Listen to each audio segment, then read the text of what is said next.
Say what's cracking out there, YouTube? It's your boy 16 to life, and I'm back like I'm on a parole violation. Yard down! What's cracking, man? Yeah, we back with another story for y'all today, man. First and foremost, though, I want to say big thanks, man, to everybody that's been out there supporting me, man, supporting my page, man. You know, a lot of dudes was saying that, you know, CDs is out of style and it's all about the digital streaming, but no cap. Every day I'm mailing out at least 4 to 5, CDs, flash drives, man. Everybody's out there rocking with me. I definitely want to say, man, I appreciate it, man. I hope when you get the music, also, I hope when you get the music, you enjoy it as well, And like I say, I'm on that, y'all. Y'all been getting at me about the Yard Down merch. I hope this ain't, I hope it ain't backwards. I hope you can see it, man. We got the little t-shirts right here. This is just, like I say, this is just the initial design. We coming with some real decent stuff, man. Here go another design I got right here. Then also, I got the resume normal program on the back. We gonna come with some with my boy Fox on them, We gonna do all that, man. So like I say, man, I really appreciate all that, man. Everybody rocking with me, man. In the event you new to my page, in 1994, I got locked up, man. I ended up getting sentenced to 16 years to life. I ended up doing 24 years straight on the life sentence in some of these California prisons, and I accumulated some stories. So I'm gonna kick one for y'all today. Also, I'll be rapping, man. Y'all don't discount, that I'm older and shit. Go on my page or read the comments. I got some audio songs on there. I got some videos, man. Check it out. I'm telling you, man, it's fire. If you don't got no CD player, it's gonna be worth going to get you one, because I gas, man. If you really like that hip hop, get at me. All right, so like I said, I think I said my cash app was $chill700. Shoot me $14 and an address. Be sure to specify whether you want a CD or a flash drive, and I'm gonna get that right out to you, man. With that being said, let's hop into this story. Now, this story right here, I can't remember the particular year, though. Somewhere probably up in about 2006, 2007, somewhere up in there. I'm at CMC East.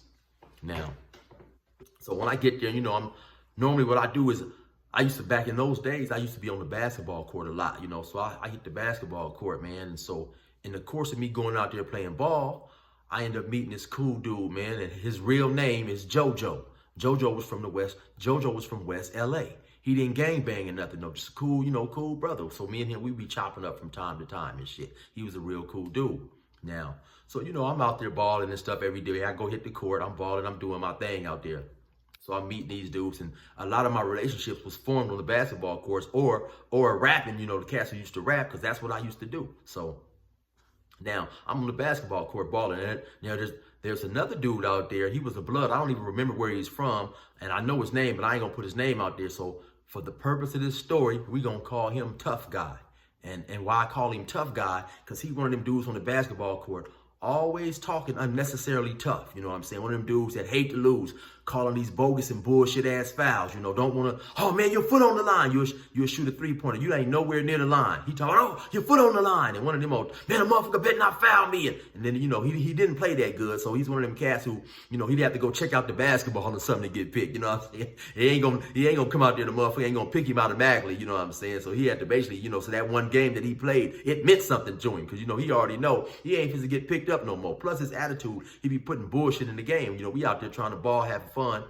He calling these bullshit ass bogus calls or whatever. So anyway, like I say, man, Tough Guy, he out there, playing and doing his thing and, bullshitting in the game and messing the game up. Then every time he lose, he on the sideline talking shit. What happened? The motherfucker should have passed it to him and all this old crazy ass shit now. So at CMC, they had 2 different buildings. They had, I believe it was the one building that I was in. Then they had the 2 building.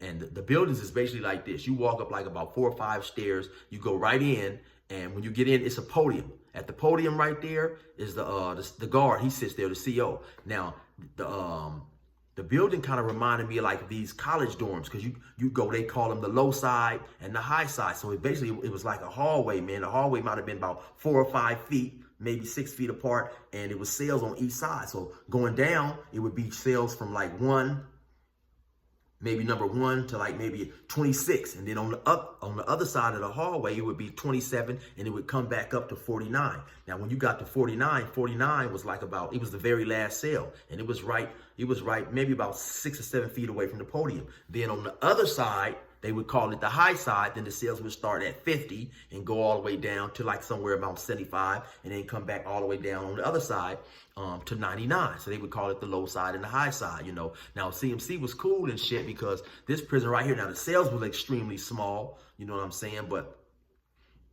you know, he had a lot of freedom at this prison that you didn't have at other prisons. And also, we had a key to our cell. We could go in and out as we please. Now, the cell, the door had a little like window in the door, maybe about this big or whatever. And they used to give us these little trays, these box lunch trays, and we could take the back of the cardboard that supported the food in the tray. We take that up, fold it up, and put that in the window. It would block out the window to give us some privacy, you know, in the case we in there taking a shit or whatever, you know. So also, it was like I would take a greeting card when people would send me cards, you know, for Valentine's Day or birthday cards. They would fit perfect up in there. So I'm just trying to give y'all an idea how big the window was. You know, you could put that greeting card in the window. It would fit just fine. You'd bend it a tiny bit, and it would block the window up.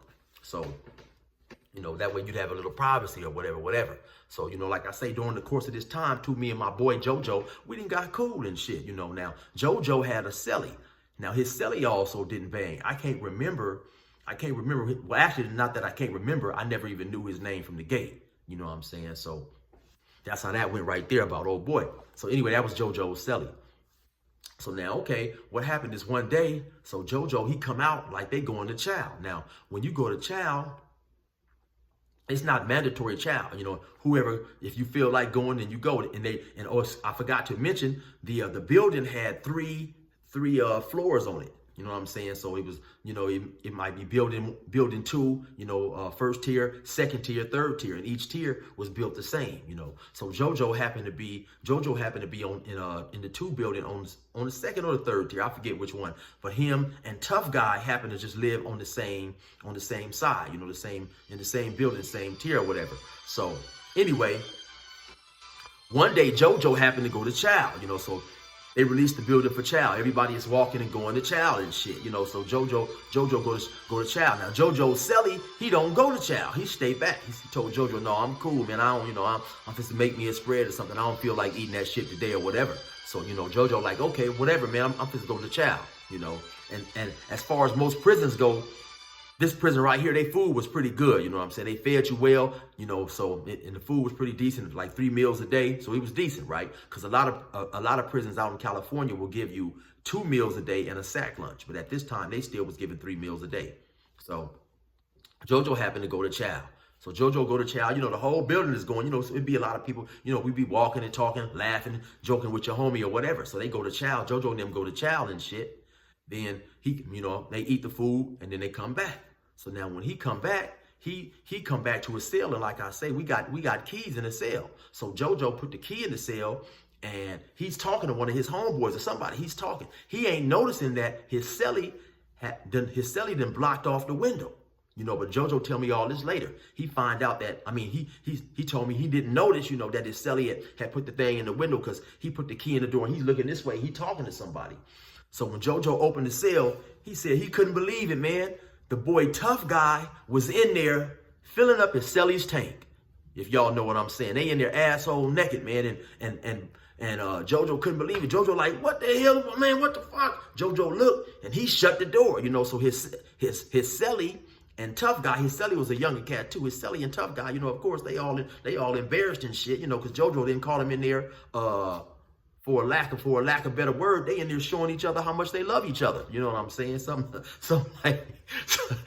shit like that, you know. So you know, Jojo, he shut the door and get on up out of there or whatever. You know, he disgusted. He go to the day room, and you know, he in there talking like, oh man, I just busted my celly and Tough Guy. You know, they in there, you know, them dudes in the cell doing what they should do in a hotel. You know what I'm saying? So them dudes is in there, you know, making love and shit. You know, So eventually they come up out of there, you know. So Jojo don't even go back to the cell for the rest of the day. But at some point in time, you know, it come lockup time. So he gotta lock up. So Jojo, you know, he said he didn't even want to go back up in that motherfucker. But you know, he was disgusted with shit. He gotta go back up in there. So he eventually go back up in there, and at some point in time, him and his celly get to talking. Jojo like, damn, man, what the hell? Why did y'all do that shit up in here, man? Why was y'all doing that shit up in here? Come to find out, Jojo said his celly told him that you know, they had been basically they had been doing this for a few months, man, and they had been, you know, taking turns expressing how much they love each other. I guess we'd say it like that, you know, because YouTube, they be flagging me sometimes and, you know, saying I can't say this and say that, I can't get the ads and all that. So, you know, but yeah, they was in there, you know, they was in there romancing each other and all that old type of stuff. So Jojo just couldn't believe it. And old boy told him this had been going on for a while. Now, Tough Guy and Jojo Celly, neither one of them stood out where you would have, you know, any type of idea that these dudes was into that type of activity. You know, they wasn't, you know, they were just regular dudes and shit. So Jojo said, you know, he was disgusted. So, you know, he talked to him for a while, and Jojo Celly told him this had been going on for a minute or whatever. So the next day, they come out, they go to breakfast. Now, when Jojo coming back from breakfast, all of a sudden, Tough Guy and his celly, they rush him, you know, they jump him, they double team him and go. Jojo ain't got no idea this shit is coming. So they go to squabbing right there in the middle of the hallway in the building, and eventually the police see it. The police hit the alarm, you know, yard down, yard down. The police run down there, man, and they cuff him up, take him all to the hole. So Jojo stay in the hole maybe about 2 months, 2-3 months somewhere, and then they bring him back. But the plan was with Tough Guy and Jojo Celly, it was basically now them dudes is embarrassed, so they trying to get up off the yard, you know. So they never came back. They ended up getting transferred up out of there. And like I say, dude didn't want to be, especially Tough Guy. You know, Tough Guy was a blood, and so, you know, I guess people didn't know that about him. And he was embarrassed that he got caught. He didn't want to deal with the embarrassment. So they rushed Jojo, you know, just trying to get up out of there, man. So, you know, it's a lot of crazy stuff that go on in the pen, man. And my boy Jojo, he was real fucked up in the head about it, man. He was like, chill, man. Why did they do me like that, man? Why did I have to see that shit, man? I didn't want to see that shit. But it was funny because he was serious. You know, he was like, man, that was cold, chill. Why did they let me see that shit? He wasn't tripping on them rushing him as much as he was just seeing the act. I guess the act was stuck in his mind. You know, they in there, he said, man, I can't even write a letter no more. They in there bent over the desks. He said, man, I ain't wrote a letter in months. I can't even get over there. You know, but we got like cleaning supplies and disinfectant and all that type of stuff. So of course he cleaned it. But he's just like, chill, I can't even get over there, man. So, you know, that was a funny story, man. It just came to my mind a couple of days ago, man. So I wanted to give y'all that story right there and let y'all know, man. Everything ain't what it appears. You know what I'm saying? So y'all stay safe, man. Resume normal program.